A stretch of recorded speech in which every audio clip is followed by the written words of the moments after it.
This lecture will focus on unnatural amino acid incorporation using protein engineering techniques. We'll talk about in vitro site-specific incorporation, which focuses on the use of chemically amino-acylated tRNAs. We'll also focus on in vivo site-specific incorporation, in which, again, uses chemically amino-acylated tRNAs. And then in vivo residue-specific incorporation and ways which you can achieve this by adding additional copies of aminoacyl-tRNA synthetases, enlarging the aminoacyl-tRNA synthetase pocket, shrinking that editing pocket as well. And then we'll talk about in vivo site-specific incorporation, the building or construction of orthogonal tRNAs and aminoacyl-tRNA synthetases, selection, and in vivo multi-site specific incorporation. So currently, what you've learned about in generating proteins or peptides with non-natural amino acid, it would be through total chemical synthesis. This gives you the greatest freedom as in residues, but they're largely limited to 30 to 50, upper limits, 50 residues. Native chemical ligation, which we'll talk about in more detail in the last lecture, starts off with a thioester, and then you have an N-terminal cysteine, which does a reaction to the thioester, doing an exchange. Then you have the amine come in and do an N to S acyl shift so that you generate this traceless amide bond. And we'll talk about these mechanisms later on. And then post-translational modifications by chemical and enzymatic means, which we've discussed in class. So how do we incorporate non-natural amino acids if we wanted to do this biologically in vivo or have the biosynthetic machinery do this? Well, first, you're going to need a codon to serve as a placeholder for the non-natural amino acid. And then the second is that we need to develop a means to attach that non-natural amino acid to the tRNA. The first suggestion to use a nonsense suppression or stop codon as a placeholder was introduced by Bailey, she and Bailey, and in their paper they're looking to incorporate this diazurine, and they say our long-term goal is to introduce 6 at specific sites in polypeptides during in vitro protein synthesis. Specifically, we intend to chemically acylate suppressor tRNAs and introduce diazurines at amber mutations. This was followed up by Schultz, in which he developed an in vitro site-specific incorporation. So here there's a plasmid in which the codon of interest is then mutated into the stop or nonsense codon. This will then be decoded by the suppressor tRNA. Here the suppressor tRNA is then aminoacylated over here chemically using PDCPA amino acid and T4 ligase to generate a chemically aminoacylated tRNA that's non-natural. And so when this gets transcribed into messenger RNA, and it'll recognize the stop codon and incorporate the unnatural amino acid. So for chemical mis-acylation of tRNA, you start off with a suppressor tRNA that's missing the CA, but then generate the CA with a non-natural amino acid, and then use ligase to ligate this on to generate the chemically aminoacylated tRNA. So your unnatural amino acid chemically aminoacylated tRNA, once it gets incorporated into the protein, it could possibly get reacylated by a different natural amino acid, leading to then misincorporation of a natural amino acid at the site. So there needs to be a way to generate or select for suppressor tRNA that does not get reacylated by endogenous aminoacyl-tRNA synthetase. This would then lead to high suppression efficiency. So in order to select for a suppressor tRNA that's suitable for chemical mis-acylation and will not, again, be acylated by endogenous aminoacyl-tRNA synthetase, selected glycyl tRNA, because there's no double steve editing for glycyl-tRNA synthetase.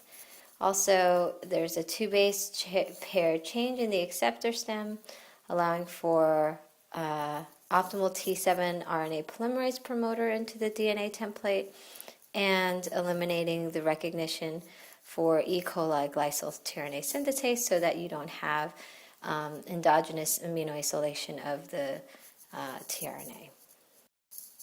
From in vitro unnatural amino acid incorporation, one can also do in vivo unnatural amino acid incorporation. So in the case of in vitro, you have your mRNA that has your stop codon, your chemically aminoacylated tRNA that's a suppressor tRNA, and you put it in a translation mixture and you get your protein with your unnatural amino acid.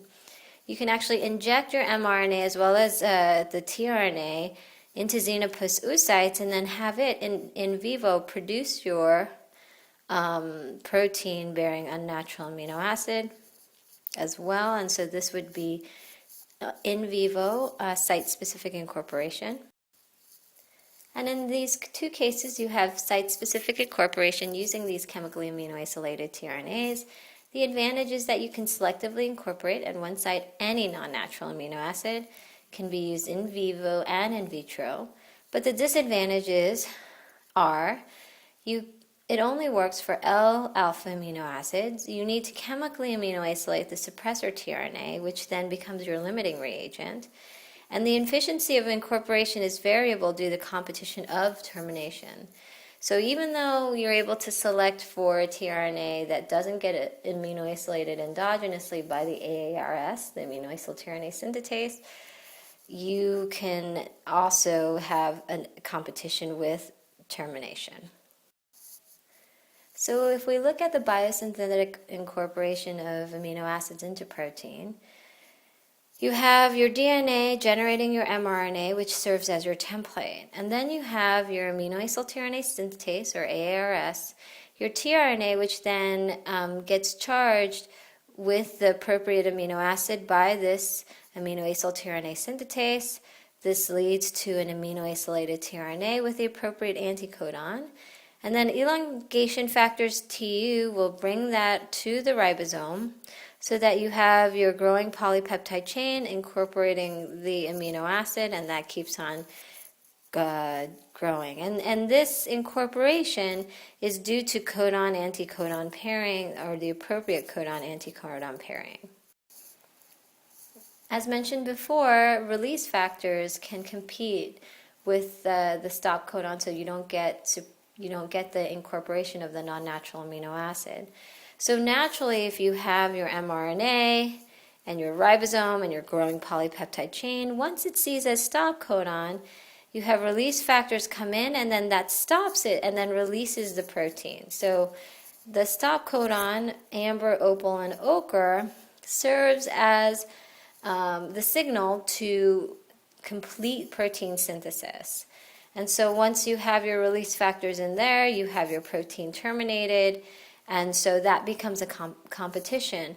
Instead of having the suppressor tRNA come in to incorporate the non-natural amino acid, you can have also termination. So just to show you how the release factor structurally looks, here's a structure of the human ERF release factor.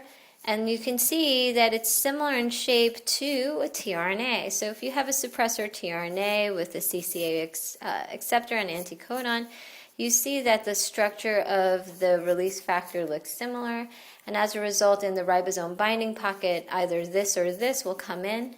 And so you'll have either termination, in this case, or incorporation of the non-natural amino acid. So far, we've discussed taking a suppressor tRNA minus the CA, having the CA aminoacylated, and then chemically aminoacylating the tRNA. And then this is used in translation mixtures so that you can generate proteins with the unnatural amino acid. Now, protein synthesis is now dependent on how much of this chemically aminoacylated tRNA you have. And so this becomes your limiting reagent. In vivo, however, you have a tRNA that has its own aminoacyl-tRNA synthetase that is able to aminoacylate with the amino acid in a catalytic fashion. So as a result, this doesn't become a limiting reagent anymore. And so it would be interesting if one can be able to generate an aminoacyl-tRNA synthetase that selectively recognizes the suppressor tRNA to acylate the non-natural amino acid in vivo, and then you would not be limited to this limiting reagent. So you can take advantage of the fact that aminoacyl-tRNA synthetase recognizes tRNAs and it inserts the amino acid. Now, if the amino acid is similar or isosteric to the natural amino acid, it may be possible to trick the E. coli in this case to be able to incorporate the non-natural amino acid, and then wherever the codon is meant to incorporate the natural amino acid, you would have incorporation of the non-natural amino acid. So in this case, this is called residue-specific incorporation because you're taking one of the residues and replacing them with a non-natural amino acid. In this system, in order for this to be done, one uses an oxotrophic bacteria. This bacteria is incapable of biosynthesizing an amino acid. So if we want to incorporate, for example, phenylalanine analog that's isosteric to phenylalanine, let's say bromophenylalanine, what one would use is a phenylalanine oxotroph bacteria, and then first feed it with all the 20 amino acids so that all of the aminoacyl-tRNA synthetases and all the transcriptional or translational machinery is ready. And then once this is ready, when actually ready to build the protein, you can then deplete the media of the natural amino acid, specifically the natural amino acid phenylalanine, and then feed it with the bromophenylalanine so that when it's synthesizing the protein, instead of using phenylalanine to incorporate at the phenylalanine codons, you see this bromophenylalanine being incorporated. Experimentally, the approach for residue-specific incorporation is shown here. Here's an example. You pick a colony, a single E. coli, in this case leucine oxotroph colony, grow it in minimal media bearing 20 amino acids. At an optical density of 1, you collect the cells and wash 3 times. Then you resuspend it in minimal media, 19 amino acids without the leucine. And then you split this into experiments. One would be your negative control in the absence of leucine, positive control in which you add the natural amino acid leucine, and then your experiment where you add trifluoroleucine. And so when you have protein being induced for expression, you can see that only in the presence of leucine and trifluoroleucine do we see protein expression. Using the endogenous aminoacyl-tRNA synthetase, this residue-specific incorporation has been utilized to incorporate all these unnatural amino acids. So shown here, actually in blue are the ones using endogenous aminoacyl-tRNA synthetase. So there's no engineering.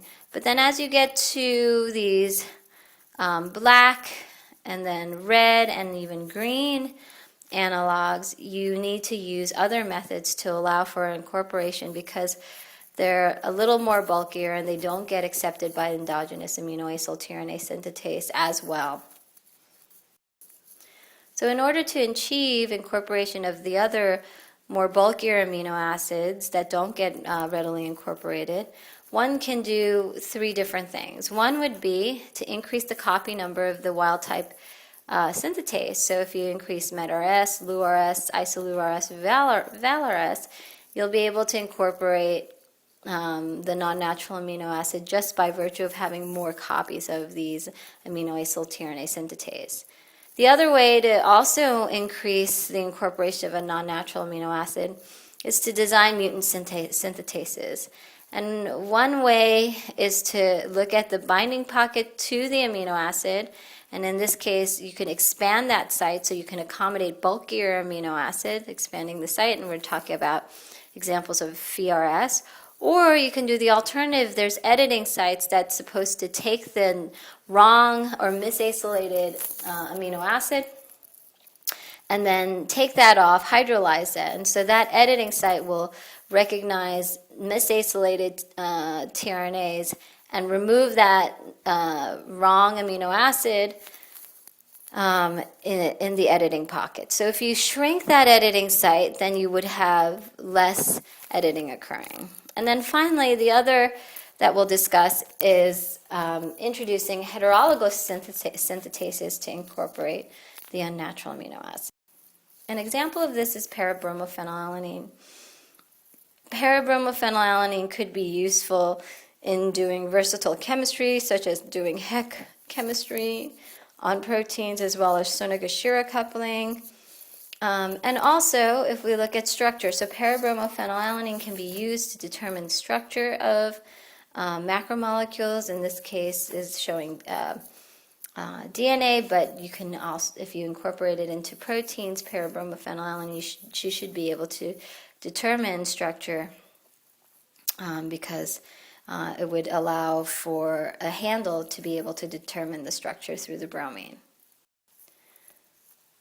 P-bromophenylalanine does not get readily incorporated into proteins just by using endogenous aminoacyl-tRNA synthetase, in part because when you look at the binding of the phenylalanine by the PheRS, you can see it recognizes, right, this is the backbone of the amino acid that it recognizes, but if we look at the side chain itself, it has this pocket that binds tightly to this phenylalanine ring. In order to incorporate p-bromophenylalanine, a mutant PheRS is needed. The mutant PheRS that's needed is an alanine 294 glycine PheRS, which is by the para position of the binding pocket, which will allow for more room because you're taking alanine and mutating into a smaller amino acid, glycine. So this PheRS is generated and then incorporated into the plasmid bearing the gene of interest that's going to be expressed with a non-natural amino acid. Once that's generated in E.coli, you then synthesize the protein with the target p-bromophenylalanine. So if we look at the expression shown here, IPTG is the inducing agent, and then you have phenylalanine and p-bromophenylalanine. So in PQE15, that's not been mutated. You can see this is just in the presence of phenylalanine, but no IPTG. There's your negative control. There's IPTG, but neither of these. This is also a negative control. And then in the presence of p-bromophenylalanine, you don't see protein production, but in the presence of phenylalanine, you do. In this new variant, vector, which has this PheRS, the mutant PheRS incorporated, if we go all the way to the right, we see that in the presence of IPTG and phenylalanine, that's your positive control. IPTG and p-bromophenylalanine, we start to see incorporation and production of protein, whereas in the case of the PQE15 original construct, we didn't see that. Here is again the structure of the PheRS and the phenylalanine in that binding pocket. Here is an enlarged version of the phenylalanine and then two residues in the para position that recognize that phenylalanine. If you mutate these two out into glycine to allow for more room, this is what it'll look like. Here is this one mutated into a glycine. This one mutated into a glycine so that it allows for more room. We can then use that, shown here, generate that mutant A294 glycine, 251 glycine to now incorporate even bulkier unnatural amino acid, this para-acetylphenylalanine. So the mass difference between phenylalanine and para-acetylphenylalanine is 42 AMUs. And so here are two tryptic fragments, one at 1593, another one at 1683. If we incorporate that non-natural amino acid, we should see a mass shift about 42 units away, and so shown here is the mass shift 42 units away. An alternative to engineering the amino acid binding pocket is to look at the editing pocket and engineer that. So In the LeuRS case, there's an editing pocket which recognizes mis-acylated tRNAs, and taking that editing pocket and then mutating residues in that editing pocket to shrink the editing pocket. So the editing pocket recognizes both the mis-acylated amino acids, which are often either more bulkier than the natural amino acid that's required. And so if we shrink that pocket, then it won't recognize those mis-acylated tRNAs. So making the mutation and taking the editing pocket and adding more bulky amino acids, now more non-natural amino acids can be incorporated. So shown here are the different unnatural amino acids, and as you can see in this case, while the amino acid leucine can be readily incorporated in the presence of this expanded editing pocket, it's now able to incorporate all these analogs shown here. The question is, can amino acid analogs be incorporated in a site-directed fashion in vivo? This requires aminoacyl-tRNA synthetase that activates the analog and charges only a suppressor tRNA. And the approach here is to use a 21st pair consisting of a yeast synthetase and a yeast suppressor tRNA in a bacterial host. The yeast synthetase should activate the analog, and the E. coli synthetase should not. So this heterologous pair will help deal with incorporating in vivo. So here's the idea. You have a yeast PheRS charging the yeast suppressor tRNA, the analog, and then the Phe that's still in the media, but this doesn't get charged onto the yeast tRNA. Rather, the E. coli tRNA will charge the E. coli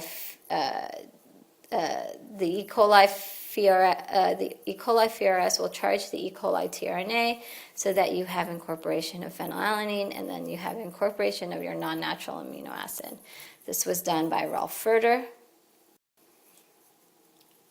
So you want then to engineer a PheRS to incorporate the non-natural amino acid. And so by looking at the PheRS, here's the PheRS, here's alanine and valine at these sites that are para to that position on the phenylalanine that are bulky that you can replace with smaller amino acids to accommodate unnatural amino acids. Using the T415 glycine mutant in the yeast PheRS, you can now accommodate 2-naphthylalanine. And so using that approach, the yeast PheRS tRNA approach into the E. coli, you can now have a peptide. There are 2 peptide fragments, one's here and one's here.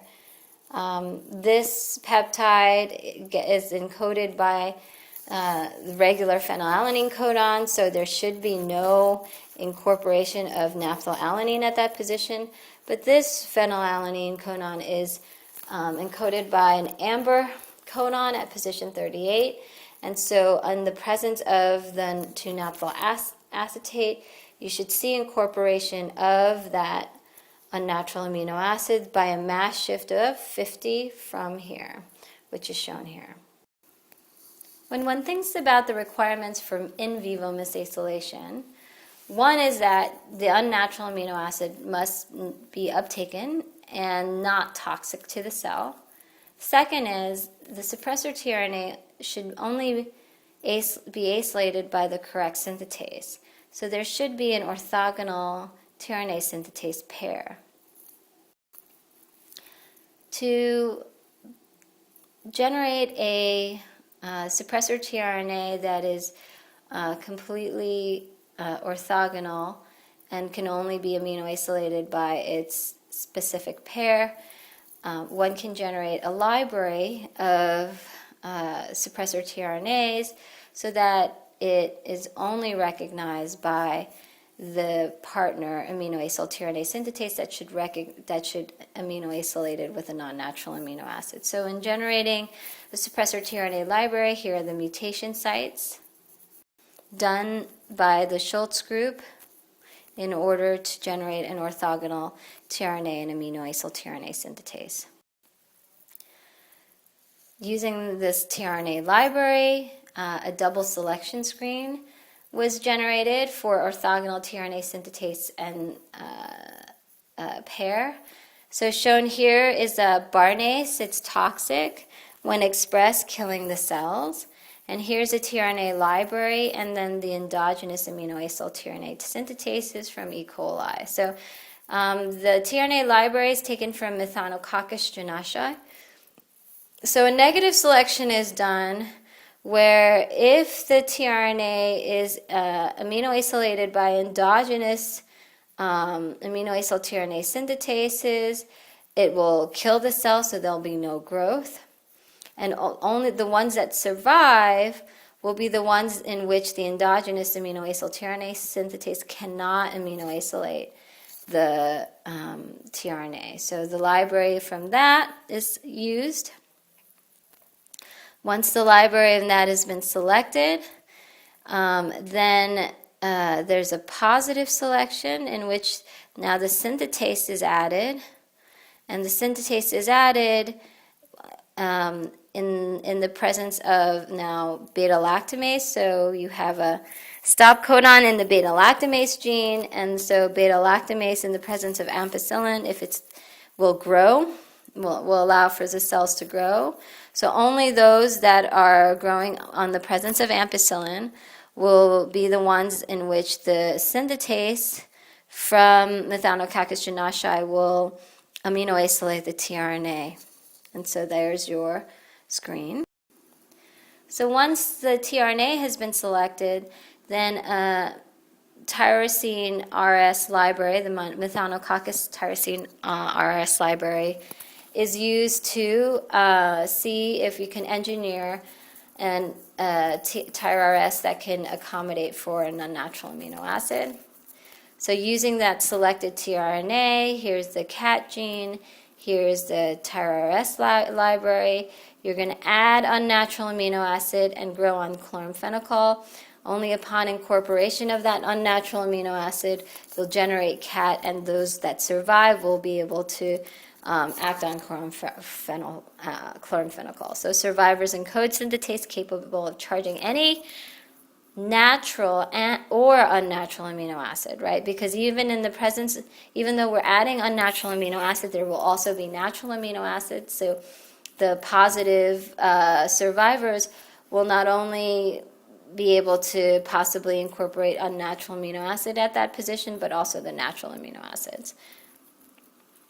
Then what you can do is do a replica plate where you have no unnatural amino acid being on that plate or having the unnatural amino acids. So the colonies that only grow on the plus unnatural amino acid will be picked, and then the cycle will go over and over until you get the best Methanococcus tyrosyl-tRNA synthetase mutant that is able to aminoacylate that mutant tRNA. Here's another scheme of a positive and negative selection for the Methanococcus tyrosyl-tRNA synthetase library. Again, you're using the same system in the presence of cat and unnatural amino acid. The survivors encode for aminoacyl-tRNA synthetases capable of charging any natural or unnatural amino acid. Then once you have the positive colonies, you can then transform into a negative selection strain in which now you're using barnase with stop codons. You're going to not add the amino acid. So you can look at the consequence of that. So if you have it charging the natural amino acid, you're producing barnase, and then the cell dies. When you charge unnatural amino acid, you have no barnase, and the cell lives because you haven't added the unnatural amino acid. So the cells that live are then used to cycle through again. In these cases, we've looked at using the stop codon as a means to incorporate unnatural amino acid. But if we can look at our codon-anticodon pairing, the other question that was asked by Terrell group was, can they break the degeneracy of the genetic codon? So there are many codons that encode for example, serine. So can you use one of the other degenerate codons to encode for an unnatural amino acid? So Kwan and Terrell was able to break the degeneracy of the genetic code by taking the phenylalanine codons, and phenylalanine is encoded by two codons, UUU and UUC, but there is just one tRNA Phe, which is GAA, which actually is the exact Watson Crick base pair of the UUC. So UUC is the major codon, and UUU is the minor codon because the GU pairing is a Wobble base pair. And so knowing that, what they did was they said, okay, for the major codon, we'll have it designated to phenylalanine. But for the minor codon, we'll designate a yeast PheRS that's the exact Watson Crick complement to the minor codon, allowing for the incorporation of the unnatural amino acid at that codon.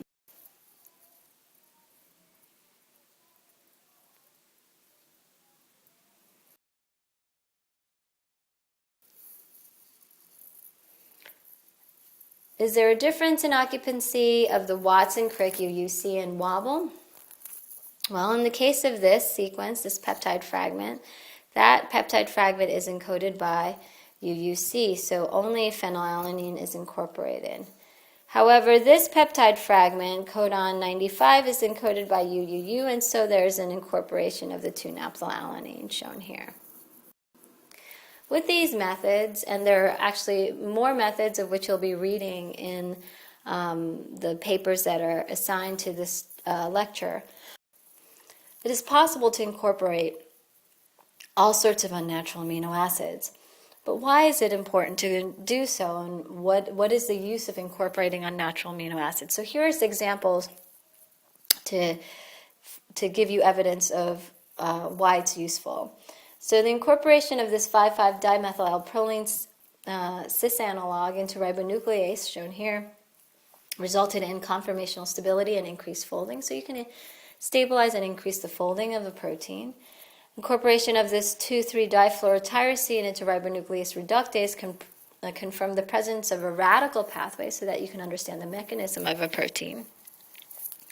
And then the incorporation of trifluoroleucine into GCN4 results in enhanced thermostability with retention of DNA binding activity. So with this ability to incorporate non-natural amino acids, the possibilities are endless.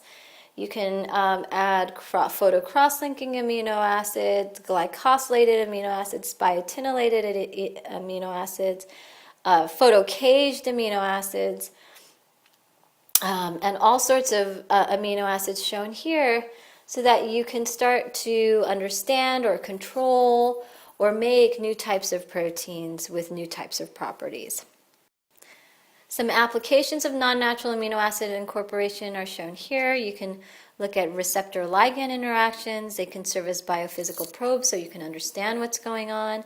Use caged amino acids so that you can then turn on at a specific time a protein so that you can then start to understand in a timed manner what is going on of the protein within a biological milieu, and then you can also study protein structure-function relationships.